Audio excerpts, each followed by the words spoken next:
Well, good morning. It's certainly a more beautiful morning this morning than it was yesterday morning.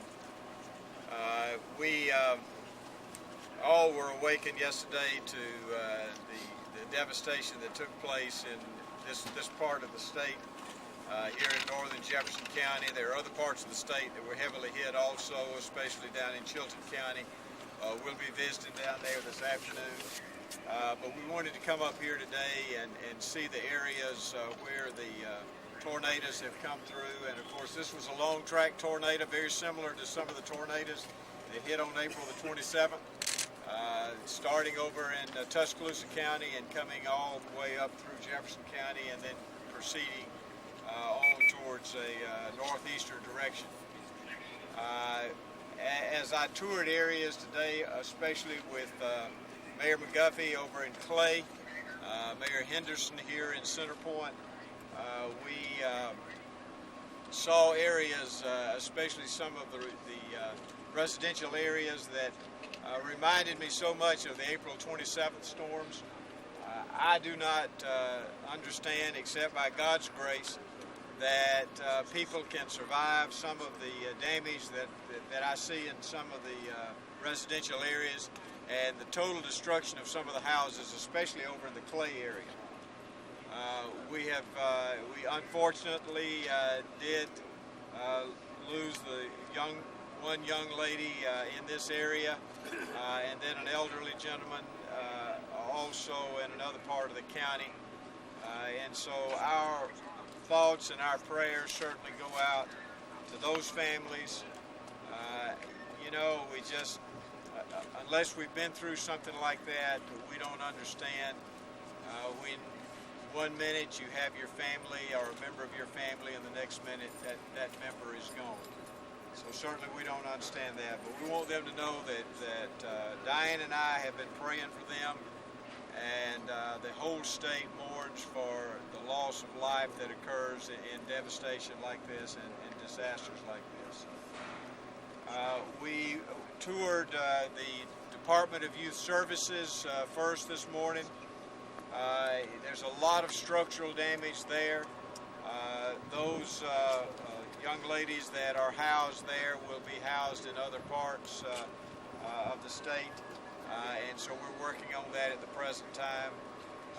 Then, as I said, we toured subdivisions in Clay, where there is a tremendous amount of damage, and then also here in Center Point. There's a lot of damage, as most of you know, along the parkway there here in Center Point to a lot of the businesses.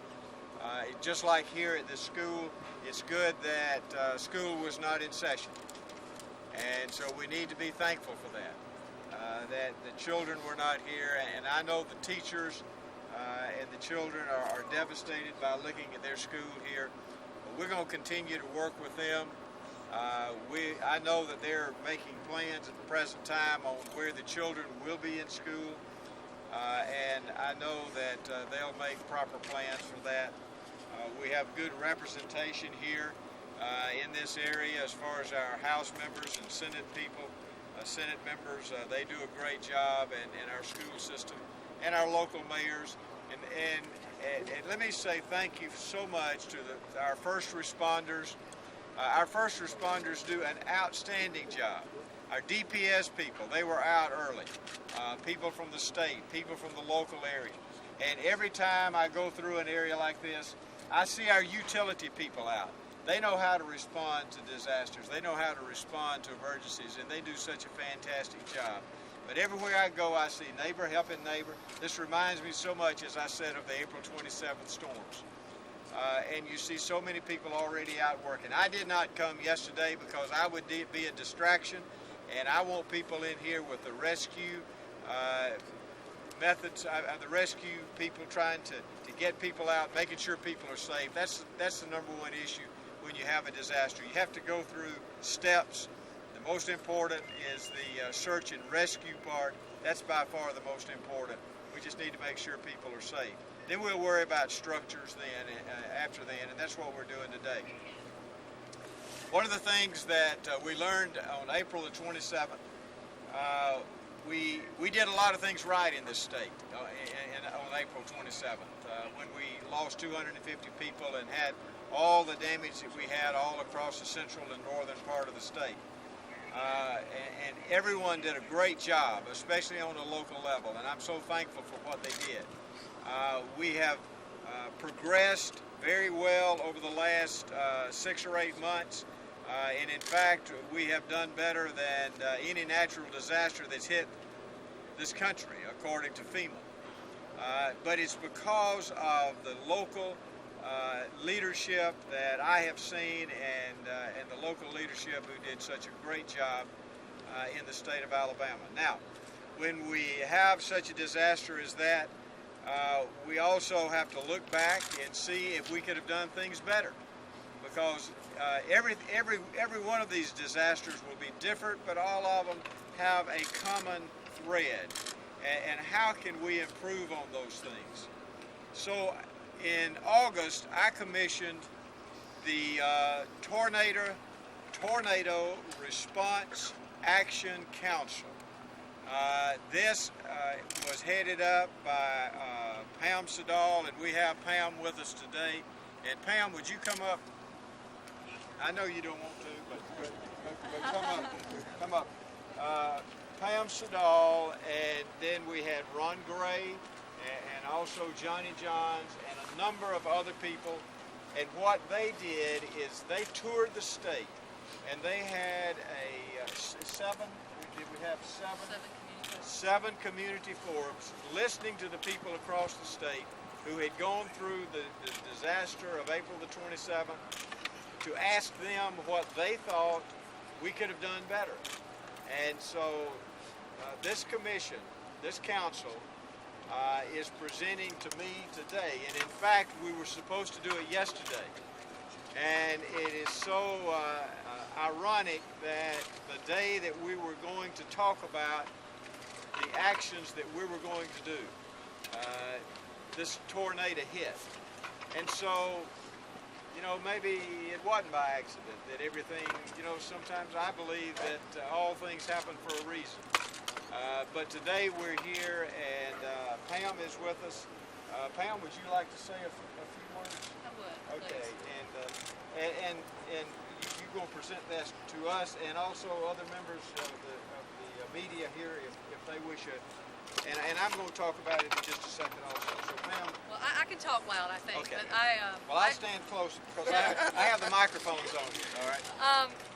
First of all, thank you for the opportunity to do this. And on behalf of the Tornado Recovery Action Council, I'm very, very proud to present this report to you.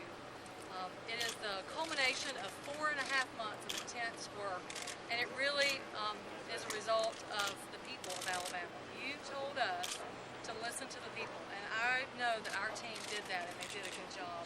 And we believe, both individually and collectively, every recommendation, there are 20 in here, every one of them can save lives, it can make the state better, and it can reduce the amount of damage from these tornadoes. So with that, this is your copy. We have copies for each of you here. We hope that you will take one. Please spend the time to digest this work. These are very action-oriented. They're very common sense. Some are a little aggressive, and it's going to take some work and some funding. But we believe that this can save lives, and we know that more tornadoes are going to hit the state. So thank you for giving us this opportunity. We stand ready to help you implement these in whatever fashion you need us to. Well, Pam, I want to thank you and the council who worked so hard, and especially all the people across the state that they were so kind to come out and give their suggestions, and they were happy to do that, weren't they? Yes, they were. And see, that makes me so proud to be the governor of this state, because we have the most wonderful people of any place in the world. And I mean, just to look around today and see all the people, neighbors helping neighbors over here right now, and so thank you for what y'all did with this report. There are 2 items in this report that I would like to say that we will go ahead even today and we will implement. One deals with safe rooms. One of the things that we have seen across this state, especially in areas that are not quite as safe, some of the structures are not quite as safe. We need safe rooms, and we need safe rooms for the people when warnings take place. so that they can go. And in this afternoon, we're going to go to an area where this actually has taken place, down in Maplesville, where the assistant fire chief unlocked the safe room night before last. It was supposed to hold 65. Over 150 people went into the safe room. Everyone was safe, even though trees fell down all around the area. But it just is a good example of what we need to be doing as far as safe rooms. Now, the other thing about safe rooms, either individual or community safe rooms, we have what's called mitigation dollars, which will mitigate the next storm, which happened to be night before last. But those dollars, I have instructed my EMA director. Where is Art? Art Falter? Art is right here. We have talked about this already, and almost all of the $72 million that we have from the tornadoes of April the 27th, almost all of that money is going to go for community safe rooms and also for individual safe rooms. Is that not right, Art? That's correct. And so we have already met on that. So that's one actionable item that we have already put into place. But we're going to continue to do that because I think that is one of the most important things that we could possibly do. The second actionable item that we will put into place very quickly will be to encourage cities and counties, if the county is the entity, so that they will go ahead and have in place a plan so that that plan meets the environmental standards, it meets the federal standards, and they'll have that plan already in place so if a disaster hits their town, then they can implement it immediately. We saw that there were some cities who listened to us and did things the way we suggested.